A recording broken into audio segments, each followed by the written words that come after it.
যে রাতে ফেরাউন শেষ হয়ে গেছিল সেটা এখন আমরা দেখব আর তার সাথে জানবো। তো চলো দেখা যাক।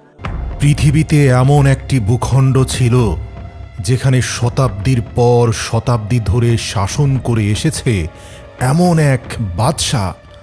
কোরআন বলছে সে শুধু দেশের রাজাই ছিল না, বরং নিজেকে জনগণের খোদা বলে দাবি করেছিল। কোরআনে বর্ণিত আছে একবার সে অহংকার করে বলেছিল, আনা রব্বুকুমুল আ'লা, আমি তোমাদের সবচেয়ে বড় রব। এই অত্যাচারী শাসক তার নিজের সামনে জনগণকে সেজদা দিতে বাধ্য করত। আর তারপর এমন এক রাত এলো যে রাতের একটি স্বপ্ন সেই বাদশার ঘুম হারাম করে দিল। মজার ব্যাপার, সে যা স্বপ্নে দেখেছে তাই তার সাথে ঘটেছে। স্বপ্ন অনুযায়ী যখন তার মৃত্যু সামনে এসে দাঁড়ালো, সে চিৎকার করে বলেছিল, আমাকে ক্ষমা করে দাও হে আল্লাহ।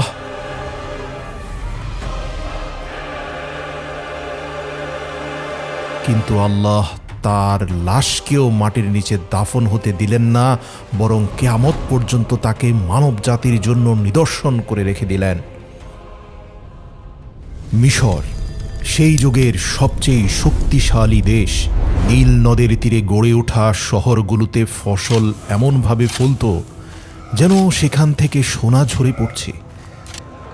তাদের বাজারগুলো ছিল খুবই সমৃদ্ধ।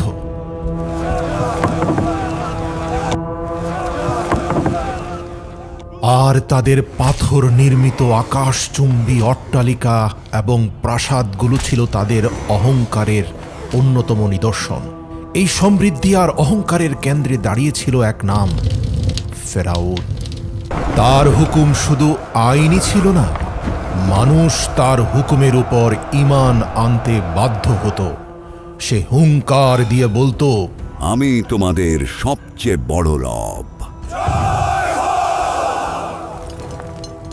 আর এই হুঙ্কারে মিশর নীরব হয়ে যেত। এই মিশরেই ছিল এক এমন জাতি যারা কখনো আর আলোর মুখ দেখেনি।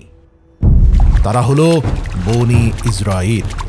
তাদের ঘর আলাদা, পোশাক আলাদা, জীবন আলাদা। তাদেরকে দাস বানিয়ে রাখা হতো। তাদের পুরুষরা সকাল থেকে সন্ধ্যা পর্যন্ত বড় বড় পাথর টেনে মিশরীয়দের আকাশচুম্বী অট্টালিকা আর প্রাসাদ বানাত, আর রাতে ক্লান্ত হয়ে লুটিয়ে পড়ত। তাদের নারীদের বাঁচিয়ে রাখা হতো দাসত্বের ধারাবাহিকতা বজায় রাখার জন্য, যাতে এই নারীরা আরো বেশি দাস জন্ম দিয়ে ফেরাউনদের অট্টালিকা বানাতে পারে। ফেরাউন ইচ্ছাকৃতভাবেই এই জাতিকে দুর্বল করে রেখেছিল। আমার ছায়া পড়লে মাটি পবিত্র হয়, আমার পদধ্বনিতে পাথর কাঁপে। কারণ দুর্বল জাতি কখনোই তার সিংহাসন নাড়াতে পারবে না।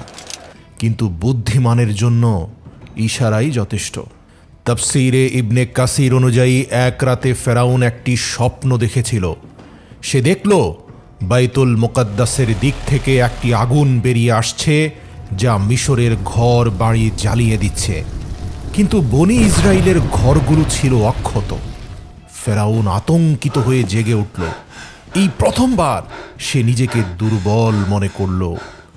সেই রাতেই জ্যোতিষী আর গায়েব জানা তন্ত্র মন্ত্র সাধকদেরকে ডেকে আনলো ফেরাউন তার দরবারে। স্বপ্ন শোনালো তাদেরকে। তারপর তারা তাদের কুফরি কালাম দিয়ে গবেষণা করে বলল, বনি ইসরায়েলের মধ্যে এক পুত্র শিশুর জন্ম হবে, যে আপনার রাজত্বের পতনের কারণ হবে। এই ভবিষ্যৎবাণী ফেরাউনের মাথায় বজ্রপাতের মতো এসে পড়ল। ফেরাউনের অহংকারী হৃদয়ে যখন ভয় ঢুকে পড়ল, তখন তার অন্তর থেকে বুদ্ধি বিদায় নিল। আর যখন বুদ্ধি বিদায় নেয়, তখন জুলুম জন্ম নেয়। ফেরাউন ভাবল, সমস্যা জন্মানোর আগেই শেষ করে দিতে হবে। যেহেতু বনি ইসরায়েলে আমার শত্রু জন্ম নিবে, তাহলে বনি ইসরাইলের কোনো মানুষকে আর জীবিত রাখা যাবে না। তারপর ফেরাউন ঘোষণা করল পৃথিবীর ইতিহাসের সবচেয়ে নিকৃষ্ট আদেশ, যা পালন করা শুধু আইনই ছিল না, বরং অমান্যকারীর জন্য ছিল মৃত্যুদণ্ড।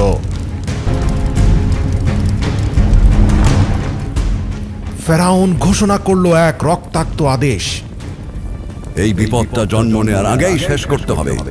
বনি ইসরায়েলের ঘরে যেন কোনো ভবিষ্যৎ হুমকি মাথা তুলতে না পারে। আর এই আদেশের পরই শহর থেকে শহর চালানো হলো শিশু হত্যা, মায়েদের কোল শূন্য করা হলো, জন্ম নেওয়া সদ্যজাত শিশুকে মায়ের বুক থেকে কেড়ে নিয়ে হত্যা করা হলো। হাজার হাজার নিষ্পাপ শিশুর প্রাণ ঝরে গেল। আমার সন্তান, আমার সন্তান, আমাকে আমার সন্তান ফিরিয়ে দাও। তোমার সন্তান আর ফিরে আসবে না, সে তার শেষ নিঃশ্বাস ত্যাগ করেছে। এই জুলুমেরই এক অন্ধকার সময়ে মূসা আলাইহিস সালাম জন্ম নিলেন। তার মা প্রতিটি মুহূর্ত ভয়ে কাটাতেন কখন অত্যাচারী ফেরাউনের সৈন্যরা এসে তার সন্তানকে হত্যা করে। আতঙ্কিত মূসার মায়ের সামনে হঠাৎ করে আসমান থেকে জিব্রাইল ফেরেশতা নাজিল হয়ে বললেন, তাকে দুধ পান করাও, আর যখন বিপদের আশঙ্কা করবে তাকে নদীতে ভাসিয়ে দাও। ভয় পেও না মূসার মা, আমি তোমার মূসাকে তোমার কাছেই ফিরিয়ে দেব।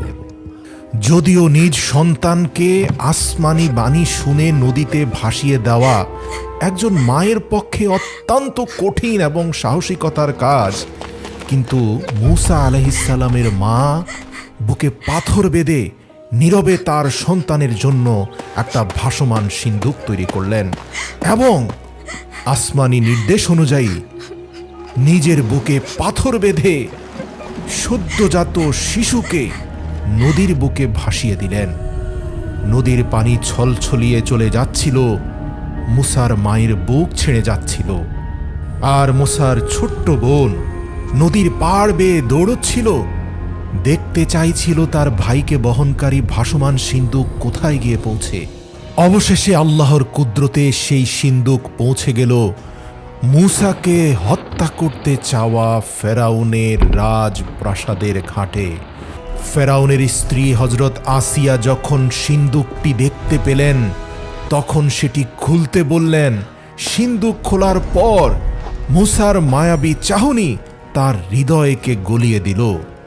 হজরত আসিয়া সঙ্গে সঙ্গে বললেন, তাকে হত্যা করো না, সে আমার চক্ষুকে শীতল করেছে, আমি তাকে সন্তান হিসেবে গ্রহণ করব।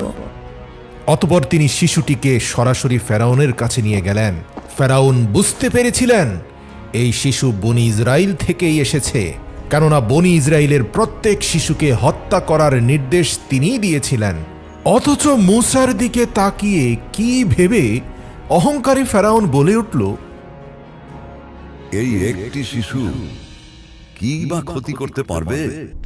আর তখন থেকেই শুরু হয়ে গেল ফেরাউনের পতনের খেলা। মূসা আলাইহিস সালাম অন্য কোনো নারীর দুধ পান করছিলেন না। সদ্য প্রসূত এই শিশুকে বাঁচিয়ে রাখার জন্য মায়ের দুধ অপরিহার্য হয়ে উঠল।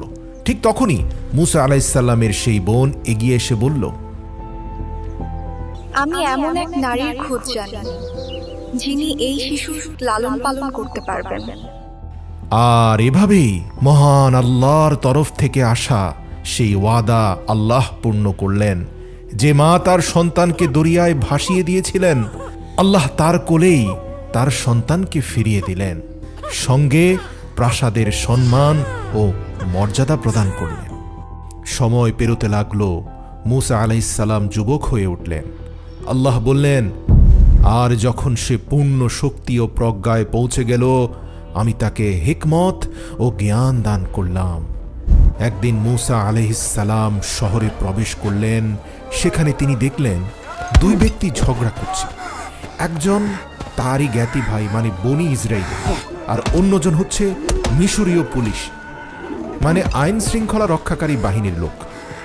বনি ইসরায়েলের লোকটি চিৎকার করে বলল, আমাকে সাহায্য করো, সেই আওয়াজ সোজা গিয়ে আঘাত করল মূসা আলাইহিসসালামের হৃদয়ে। তিনি এগিয়ে গেলেন এবং বনী ইসরায়েলের লোকটিকে পুলিশের হাত থেকে রক্ষা করতে পুলিশের মুখে একটি সজোরে ঘুষি মারলেন। সেই মিশরীয় পুলিশ মাটিতে পড়ে গেল, আর উঠল না। মূসা আলাইহিসসালাম বুঝে গেলেন তার ঘুষিটা প্রয়োজনের চেয়ে অতিরিক্ত জোরে পড়ায় সেই পুলিশ মৃত্যুবরণ করেছে। তিনি সঙ্গে সঙ্গে আল্লাহর কাছে ক্ষমা চাইলেন। কোরআনে আল্লাহ বলেন, আমি তাকে সাথে সাথে ক্ষমা করে দিলাম। কিন্তু মিশর তাকে ক্ষমা করল না। শহরে আগুনের মতো খবর ছড়িয়ে পড়ল। আগে থেকে সন্দেহের চোখে দেখা ফেরাউন এবার নিশ্চিত হয়ে গেল যে বনী ইসরায়েলিকে রক্ষা করার জন্য আমার পুলিশ হত্যা, নিঃসন্দেহে এই মূসাই সেই ব্যক্তি যার ব্যাপারে ভবিষ্যৎবাণী করা হয়েছে। সাথে সাথে ফেরাউন হুকুম জারি করল, মুসাকে শেষ করে দাও। ঠিক তখন প্রাসাদের কাছ থেকে এক ব্যক্তি দৌড়ে এসে বলল, হে মুসা, নেতারা তোমাকে শেষ করে দেওয়ার পরামর্শ দিয়েছেন, এখনই এখান থেকে চলে যাও। মূসা আলাইহিসসালাম পেছনে ফিরে তাকালেন না। সব মাল সামানা ফেলে রেখে মরুভূমির অজানা পথে হাঁটতে লাগলেন। শুধু একটা জিনিসই সঙ্গে ছিল, আল্লাহর উপর অটল বিশ্বাস। আল্লাহ বললেন, মূসা ভয় ও আশার মাঝখানে শহর ত্যাগ করলেন। সামনে ধুধু মরুভূমি, তীব্র গরম, ক্ষুধা, পিপাসা, আর মূসা আলাইহিসসালামের ঠোঁটে মাত্র একটি দোয়া, হে আমার রব, আমাকে জালিমদের হাত থেকে রক্ষা করো এবং তোমার হেফাজতের ছায়ায় আমাকে স্থান দাও। অবশেষে মূসা আলাইহিসসালাম মাদিয়ানে পৌঁছালেন। শহরের বাইরে একটি কূপ, সেখানে পুরুষরা তাদের পশুগুলোকে পানি পান করাচ্ছিল, আর একটু দূরে দুটি মেয়ে কিছু বকরি নিয়ে নীরবে দাঁড়িয়েছিল, সুযোগ খুঁজছিল। মূসা আলাইহিসসালাম তাদের সামনে গিয়ে জিজ্ঞেস করলেন, আপনারা কূপ থেকে পানি নিচ্ছেন না কেন? তারা বলল, পুরুষরা চলে না যাওয়া পর্যন্ত আমরা অপেক্ষা করি, আর আমাদের পিতা খুবই বৃদ্ধ। তারপর মূসা আলাইহিসসালাম কূপের কাছে এগিয়ে গেলেন এবং তাদের পশুগুলোকে পানি পান করিয়ে দিলেন। এরপর তিনি সেখান থেকে সরে এসে একটি গাছের ছায়ায় বসে বললেন, হে আমার রব, আমি তোমার সাহায্যের দিকে চেয়ে আছি।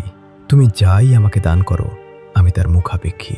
কিছুক্ষণ পর সাহায্যপ্রাপ্ত মেয়েদের একজন এসে মূসা আলাইহিসসালামকে বলল, আমাদের পিতা আপনাকে ডেকেছেন আপনার উপকারের জন্য কৃতজ্ঞতা জানাতে। সেই বৃদ্ধ ছিলেন শুআইব আলাইহিসসালাম।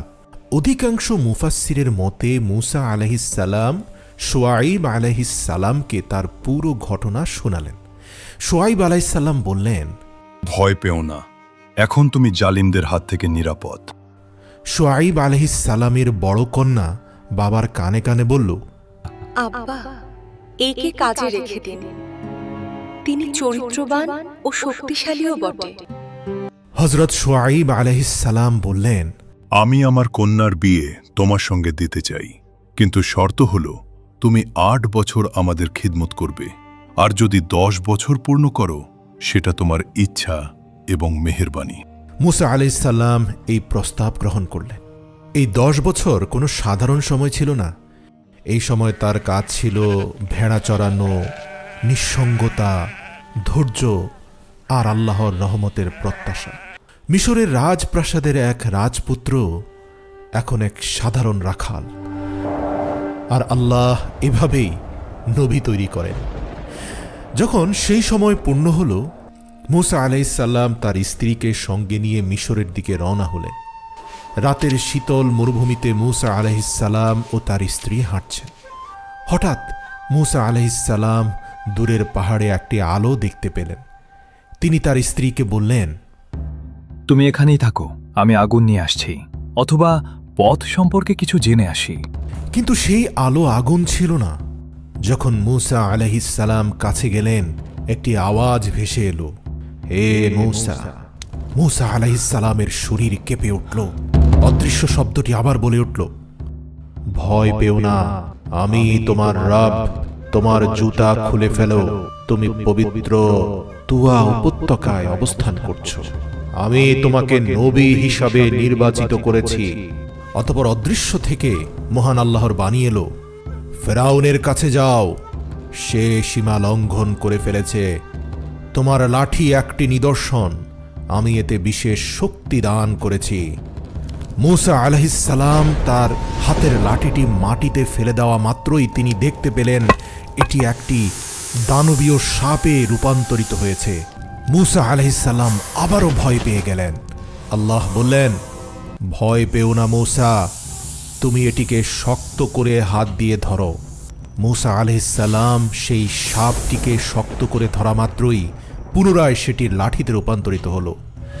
এছাড়াও মহান আল্লাহর হুকুমে মূসা আলাইহিসসালামের হাতে আলোকিত নূর জ্বলতে থাকল। আল্লাহ বললেন, যাও, ফেরাউন অহংকারী হয়ে গিয়েছে, হয়তো সে ঈমান আনতে পারে। মূসা আলাইহিসসালাম বললেন, হে আমার রব, আমার জিহবায় জড়তা আছে, আমার ভাই হারুন আলাইহিসসালামকে আমার সাহায্যকারী করে দাও। আল্লাহ বললেন, তোমার দোয়া কবুল করা হয়েছে। এরপর মূসা আলাইহিসসালাম তার ভাই হারুন আলাইহিসসালামকে সঙ্গে নিয়ে ফেরাউনের প্রাসাদে গেলেন। ফেরাউন যখন অহংকার ভরা হাসি দিয়ে বলল, তোমাদের রব কে? মূসা আলাইহিসসালাম জবাব দিলেন, আমার রব তিনি, যিনি জীবন দেন এবং মৃত্যু দেন। ফেরাউন রেগে দাঁড়িয়ে বলল, তুমি কি আমাদের সাথে চালাকি করছো? মূসা, তোমার রবের প্রমাণ দাও। মিশরের সবচেয়ে বড় জাদুকরদের ডেকে আনা হলো। তারা দড়ি ছুঁড়ে দিল আর মানুষের চোখে সেগুলো সাপ বলে মনে হতে লাগলো। মানুষের হৃদয় কেঁপে উঠল। কিন্তু মূসা আলাইহিসসালাম শুধু তার লাঠি তুললেন এবং মাটিতে রেখে দিলেন। সেই লাঠি একটি বাস্তব বিশাল সাপে পরিণত হলো, আর সেই সাপ জাদুকরদের বানানো সব ভুয়া সাপ গিলে ফেলল। জাদুকররা আতঙ্কিত কণ্ঠে বলল, এটা জাদু নয়, এটা আল্লাহর কুদরত। তারা সবাই সিজদায় লুটিয়ে পড়ল। ফেরাউনের অহংকার আরো কঠোর ও গভীর হয়ে উঠল। সে চিৎকার করে বলল, এসব মিথ্যা, আমি একমাত্র রব। অহংকারী ফেরাউন তার নিজের আনা জাদুকরদের হাত কেটে দিল শুধুমাত্র এই অপরাধে কেন তারা মূসার উপর ঈমান আনল। পবিত্র কোরআনে আল্লাহ বলেন, সেই জাদুকরদের ঈমান এতই দৃঢ় ছিল যে তারা বলল, হে ফেরাউন, তোমার যা ইচ্ছা করো, কিন্তু আমরা মূসার খোদার উপর ঈমান এনেছি, কারণ আমরা স্পষ্ট আসমানি নিদর্শন দেখতে পেয়েছি। তারপর আল্লাহ ফেরাউন ও তার জাতির উপর আযাবের প্রথম নিদর্শন পাঠালেন। মিশরের জমিনে নেমে এলো এক ভয়ঙ্কর ঝড় ও বন্যা। এটা শুধু পানির ঢল ছিল না, এটা ছিল আযাবের পানির প্লাবন, যা তাদের ফসল ধ্বংস করে দিল, তাদের সুফলা ক্ষেত ডুবে গেল, তাদের রুজি রুটির সব ভরসা নিশ্চিহ্ন হয়ে গেল। যখন ঝড় থেমে গেল আর মানুষ ভাবল হয়তো এবার কিছুটা স্বস্তি মিলবে, তখনই এলো আরেকটি আযাব, পঙ্গপালের আযাব। এক বিশাল পঙ্গপালের দল এসে জমিনের সবুজের শেষ চিহ্নটুকু খেয়ে ফেলল। এরপর পাঠানো হলো আরেক আযাব, উকুনের আযাব। সেটি শুধুমাত্র মাথায় নয়, মানুষের দেহে লেগে থাকত, শরীরে ক্ষত সৃষ্টি করত, যা মানুষকে যন্ত্রণায় অতিষ্ঠ করে তুলত। এই আযাবগুলো প্রতিটি মুহূর্তে মনে করিয়ে দিত, এই শক্তি আল্লাহর কুদরত, তোমাদের ক্ষমতা নয়। এরপর এলো আরেক ভয়ঙ্কর আযাব, চারদিক থেকে ব্যাঙ ছড়িয়ে পড়তে লাগল। এটি কোনো প্রাকৃতিক মৌসুমী ঘটনা ছিল না, বরং এটি ছিল এক নীরব আযাব, যা শব্দ ছাড়াই আতঙ্ক সৃষ্টি করেছিল। তারপর নেমে এলো পঞ্চম আযাব। মিশরের পানি রক্তের মতো লাল হয়ে গেল, সব মিঠা পানির মাছ মরে ভেসে উঠল। পচা মাছের সংস্পর্শে পানি হয়ে গেল নোংরা, দূষিত ও দুর্গন্ধময়। তবু ফেরাউন বলতে থাকলো, এসব মূসার জাদু, এসব মূসার জাদু। কোরআনে আল্লাহ তাআলা ফেরাউনের উপর পাঠানো এই সব আযাবের কথা উল্লেখ করেছেন। আর এসবের মধ্যে শুধু আযাবই ছিল না, বরং মূসা আলাইহিসসালামের মুজিজাও অন্তর্ভুক্ত ছিল। আযাবের পর আযাবে যখন ফেরাউনের জাতি বিপর্যস্ত, এরই মধ্যে হঠাৎ এক রাতে আল্লাহর তরফ থেকে নির্দেশ এলো। মূসা আলাইহিসসালামকে আল্লাহ বললেন, রাতের বেলায় নিজ জাতিকে নিয়ে মিশর ছেড়ে বেরিয়ে যাও। মূসা আলাইহিসসালামের জাতি নীরবে নিজেদের প্রয়োজনীয় মালামাল গুছিয়ে নিয়ে দাসত্বের শেকল ছেড়ে রওনা হলো। ফেরাউনকে মোকাবেলা করার মতো তাদের কাছে তেমন কোনো কিছুই ছিল না। ছিল না কোনো তলোয়ার, ছিল শুধু আল্লাহর সাহায্যের উপর অটল বিশ্বাস। সকাল হলেই আযাবে বিপর্যস্ত ফেরাউন দেখল মিশর থেকে বনি ইসরায়েলের মানুষ উধাও হয়ে গেছে। তার অহংকার আবার জেগে উঠল। আমাদের দুর্বলতার সুযোগ নিয়ে তারা পালিয়েছে, আমরা তাদের ধরে আনবো আর আমরা দেখিয়ে দিব আমরাই শক্তিশালী। শুধুমাত্র মূসার উপর পূর্ণ ভরসা নিয়ে বনি ইসরায়েলের জাতি সমুদ্রের তীরে এসে পৌঁছালো। সমুদ্র তাদের সামনে অত্যন্ত গভীর ও ভয়ঙ্কর মনে হচ্ছিল। বনি ইসরায়েলের লোকেরা ভয় পেয়ে বলতে লাগলো, আমরা তো ভয়ানক বিপদে ফেসে গেছি। সমুদ্রের এই ঢেউ আমাদেরকে ডুবানোর অপেক্ষায় আছে। আমাদের পেছন থেকে ধেয়ে আসছে মৃত্যুর বাহিনী। মূসা আলাইহিসসালাম বললেন, কখনোই না, আমার রব আমার সঙ্গে আছেন, তিনি আমাদের নিশ্চয়ই পথ দেখাবেন। আল্লাহ মূসা আলাইহিসসালামকে আদেশ দিলেন, হে মূসা, তোমার লাঠি দিয়ে পানিতে আঘাত করো। মূসা আলাইহিসসালাম আল্লাহর আদেশ মেনে নিজের হাতের লাঠি দিয়ে সমুদ্রের পানিতে আঘাত করলেন। পানি দুই ভাগে বিভক্ত হয়ে দুই পাশে উঁচু প্রাচীরের মতো দাঁড়িয়ে গেল, আর মাঝখানে প্রস্তুত হয়ে গেল একটি শুকনো পথ। মানুষ চিৎকার করে উঠল। বনি ইসরায়েলের ঈমান আরও মজবুত হয়ে গেল, আর তারা সেই পথ ধরে চলতে শুরু করল। মুসা এটা কিভাবে করলো? এটা আল্লাহর কুদরত, তিনি চাইলে সবই করতে পারেন। ইতিমধ্যে ফেরাউন ও তার সেনাবাহিনীও সমুদ্রের তীরে পৌঁছে যায়। ফেরাউন এসে সমুদ্রের মাঝখানে তৈরি হওয়া অলৌকিক রাস্তা দেখে বলল, এটাও মুসার জাদু, ভয় পেও না, এমন রাস্তা তো আমরাও তৈরি করতে পারি, আমাদেরকে কেউ থামাতে পারবে না। সে তার ঘোড়া আর সৈন্যদের নিয়ে পানির মাঝখানে তৈরি সেই বিশাল আকৃতির দেওয়ালের ভিতরে ঢুকে পড়ল। তার অহংকার এতটাই গভীর ছিল যে সত্য প্রমাণিত হওয়ার সব নিদর্শন দেখেও সে মানতে রাজি হল না। যখন বনি ইসরায়েলের শেষ মানুষটি সমুদ্র পার হয়ে গেল, আল্লাহ হুকুম দিলেন, পানিকে আবার মিলিয়ে দাও, সমুদ্রের রাস্তা বন্ধ করে দাও। আর ঠিক তখনই পানি ঘরের ছাদের মতো ধসে পড়তে লাগলো। দানবীয় ঢেউ চারদিক থেকে ফেরাউন আর তার বাহিনীকে ঘিরে ফেলল। প্রতিটি ঘোড়া, প্রতিটি সৈন্য, সবাই সমুদ্রের অতল গহ্বরে ডুবে গেল। যখন ফেরাউনের ডুবে যাওয়ার শেষ মুহূর্ত এসে গেল, তখন ফেরাউনের চোখ খুলে গেল। সে তৎক্ষণাৎ বলে উঠল, আমি ঈমান আনলাম সেই রবের ওপর যার ওপর বনি ইসরায়েল ঈমান এনেছে। কিন্তু সেই সময় আর তার ঈমান কবুল করা হলো না।